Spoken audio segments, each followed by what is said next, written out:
Hi, I'm Carrie. And I'm Kayla, and welcome to the Cheat Sheet Speech Podcast. Welcome. We are two pediatric speech language pathologists who are here to help educate parents and caregivers on how to play intentionally in their everyday routines to build communication. I love it. Yes. And just a reminder that this podcast is for educational purposes only. It does not constitute medical advice.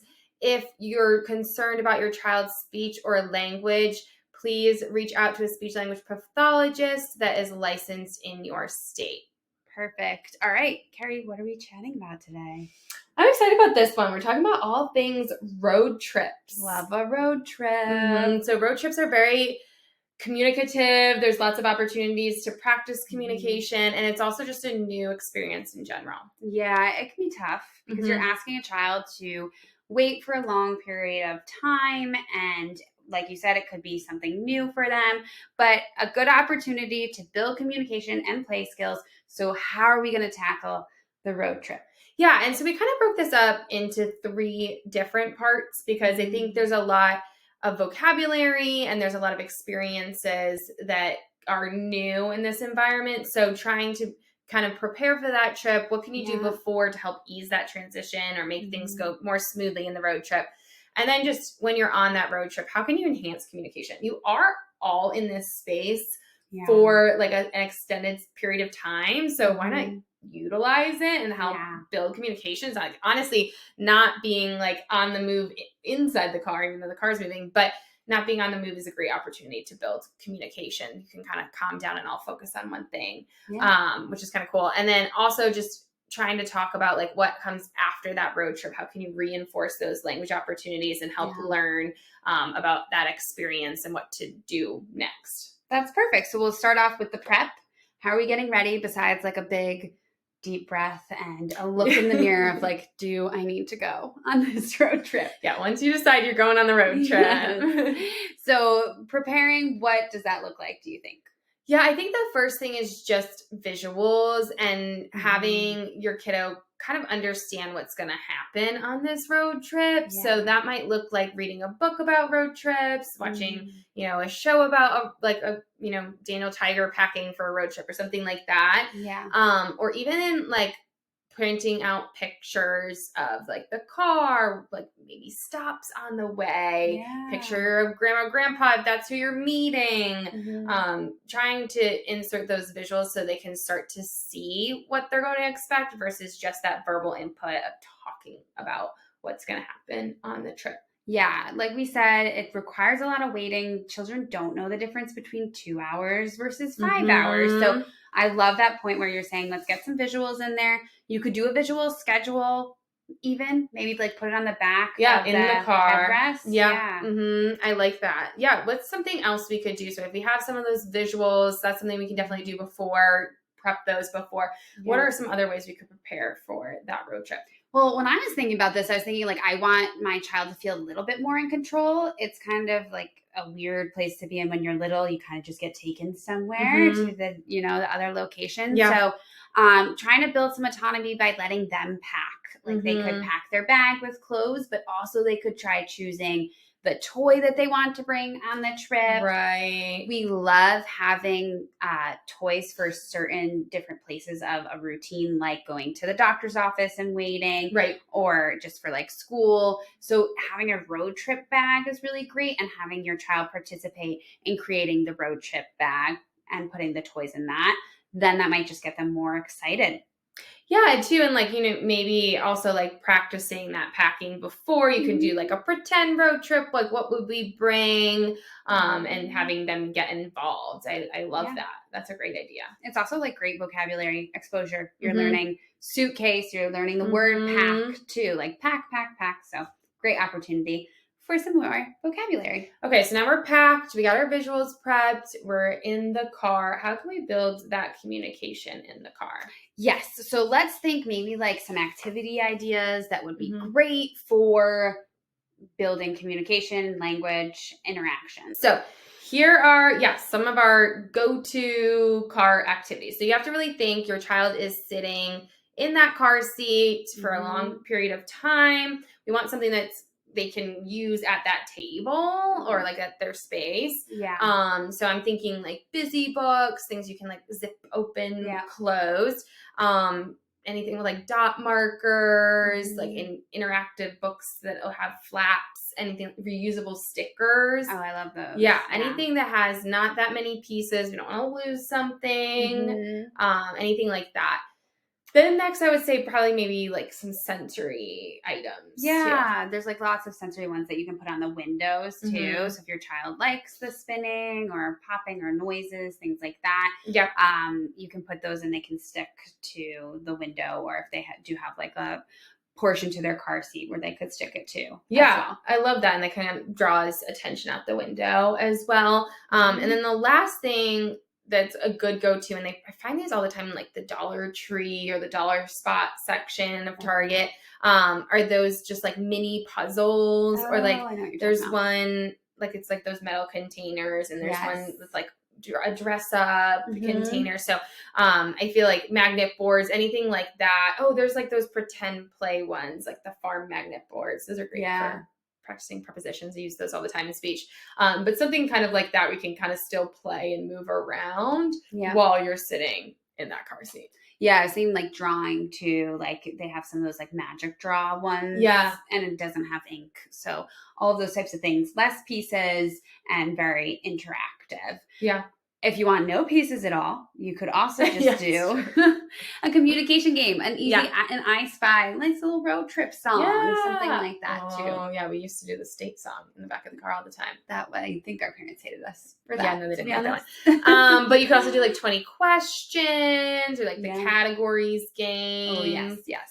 Which we use that in speech. Right, like you pick like an animal. You're saying pick like an animal, and then you name all the different types of animals till you run out.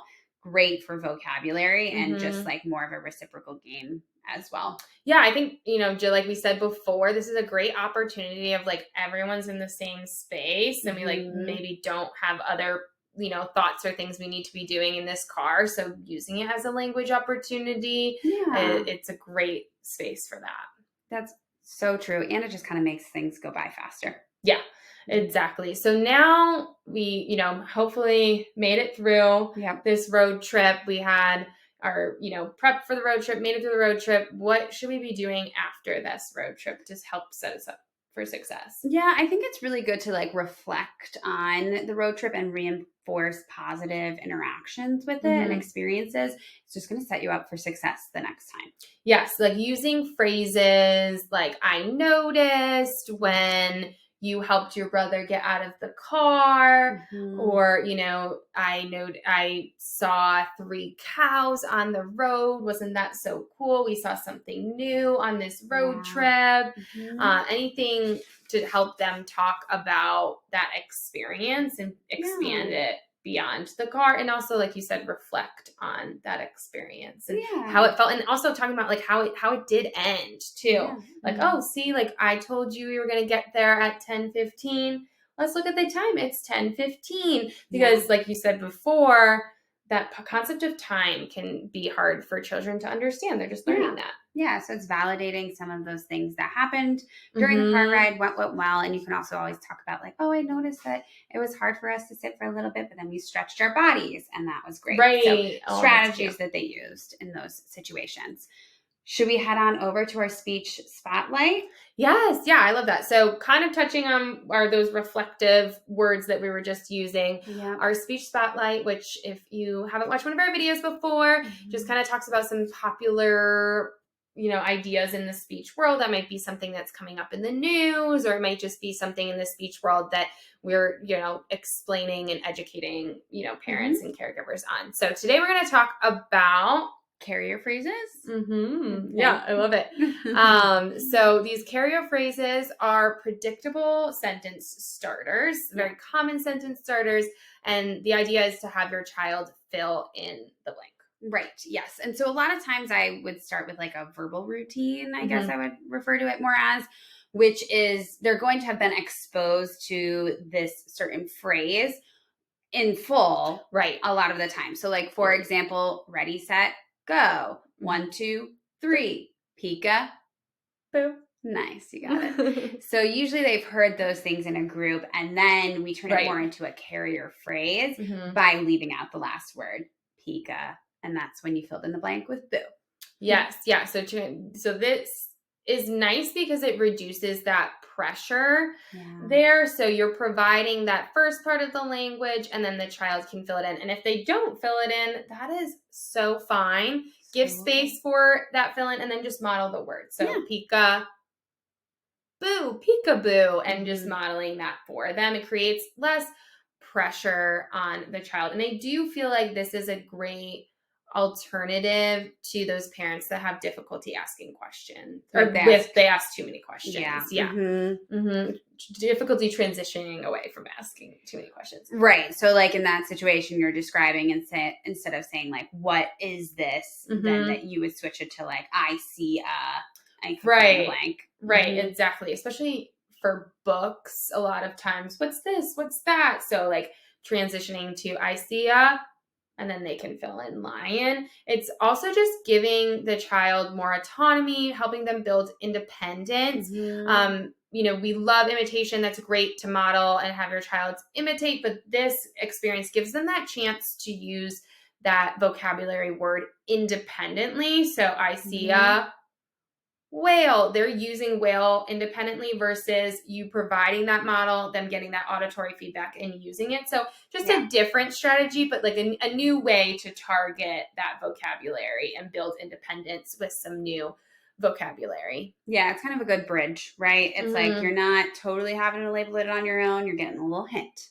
like a multiple choice question almost. Right. I like how you said that, because instead of it being super broad, there is still sort of an answer there, but there's less pressure on it. It kind of gives that hint of what's going to come next. And it just helps them hear what a full sentence would look like. So I see a whale, then you can say, I see a whale, I see a big blue whale. It helps them hear what a full sentence structure would look like versus if you ask the question, then they answered it. They're not hearing how can I use this word in a sentence. They're only hearing how you can use that word to answer a question, or independently just use that as a single word. Yeah. Or on the side of language models, I think, right? Okay. So we talked about how you can like scale this back too. So let's say you have been doing a bunch of I sees in a book, then you could say I, and then they might say see whale.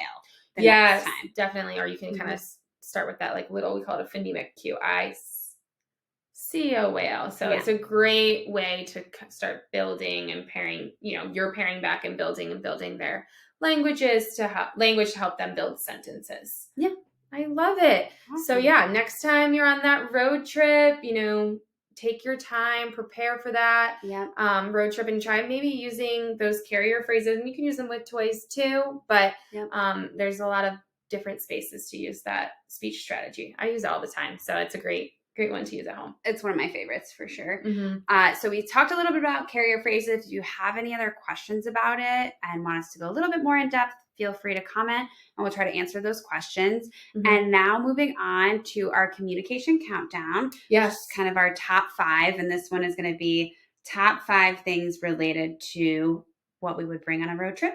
Yeah, so we kind of talked about the types of toys that we would bring, but we made a little list of toys that we think would be great for those road trips, just to give you some alternatives and ideas for what to bring on those road trips. So the first one I have are busy books. Talked a little bit about those. So anything that's kind of interactive, if it has like strings, there's like a shoe tying one with a zipper, buttons, I feel like. Or interactive books with flaps, depending on what your child is interested in.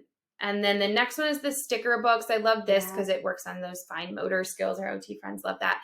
And so you can kind of reuse them, put them in the books, creative experience, but it's also just right in your seat too. Yeah.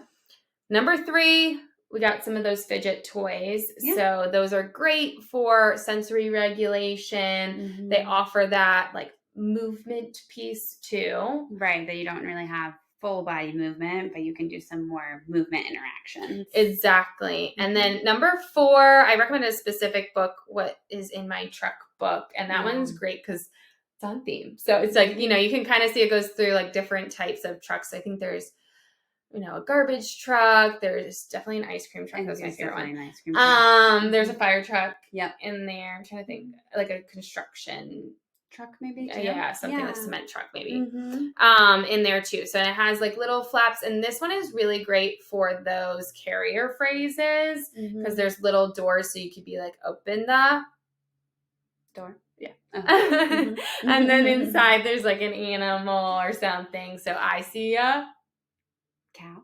Maybe. Forget. So yeah, that truck book's great for using those sentences, but also kind of connecting the road trip to, something, providing that vocabulary. And then you can look out for those on the road. Look, do we see a fire truck? Things like that. So kind of creating an experience to, share moments of communication together.